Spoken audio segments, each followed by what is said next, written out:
In this module, we begin thinking about the course design process. First, situational factors. When starting any course design, you need to examine the situational factors that you need to take into consideration. These factors can include who your students are, what your class size is, how many times a week you meet, who you are as a teacher, what your colleagues expect of you, and what your institution expects of you. Clearly understanding these factors can ensure the course you design fits in your context. Once you have some clarity on your specific situation and context, there are three overarching questions we need to think about when putting together a TBL course. First, what do I want my students to be able to do at the end of the module? Second, how will I know they can do it? Thirdly, what opportunities do I need to provide to my students to help them learn and succeed? These three questions nicely encapsulate the main steps in what is known as backwards design. First, we need to think about what I want my students to be able to do, which corresponds to goals and outcomes in backwards design. I often think of this as the culminating performance that I'm preparing my students to be able to do. Next, we think about how will we know that our students have learned what they need to learn? This corresponds to the assessment and feedback stage in the backwards design process. And finally, what opportunities do I need to provide to help my students learn and succeed?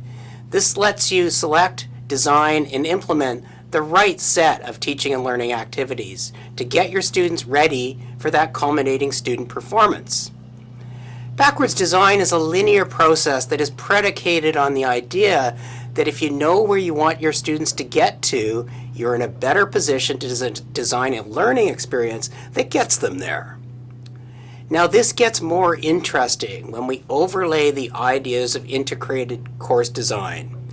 It takes this linear backwards design process and rolls it up and forms it into an interdependent triad, where the strengths of the connections between the pieces becomes important.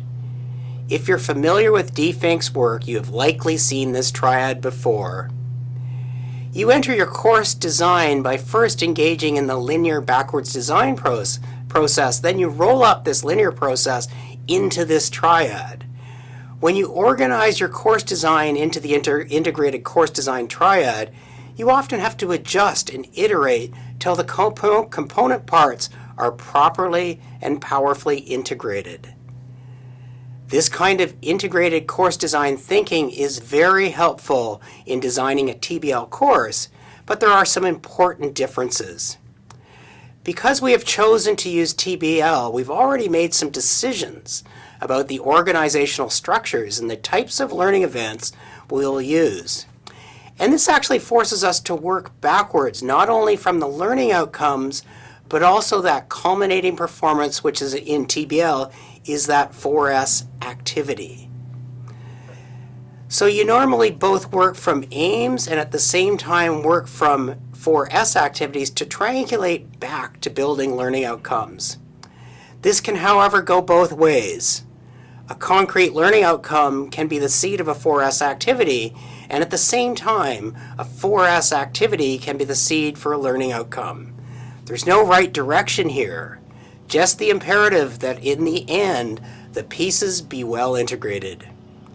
As a final check, once you've created your learning outcomes, you need to check that your outcomes are directly relevant to the readiness assurance process, and the readiness assurance process is directly relevant to the team tasks.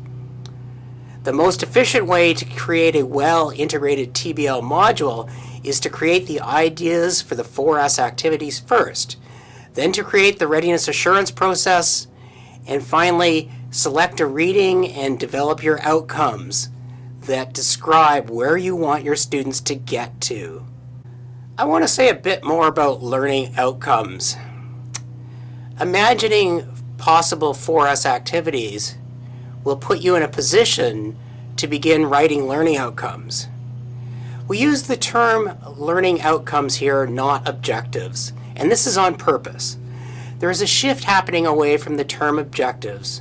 There's been some concern that the word objectives can mean different things to different people. Some people think of teacher objectives, others think of instructional objectives, and others think of learning objectives. Using the term learning outcomes is trying to clear up this possible confusion. Learning outcomes are squarely focused on the students, and more specifically, what will the students be able to do as a result of instruction? We want to try to write learning outcomes that focus more on concrete action than abstract understanding.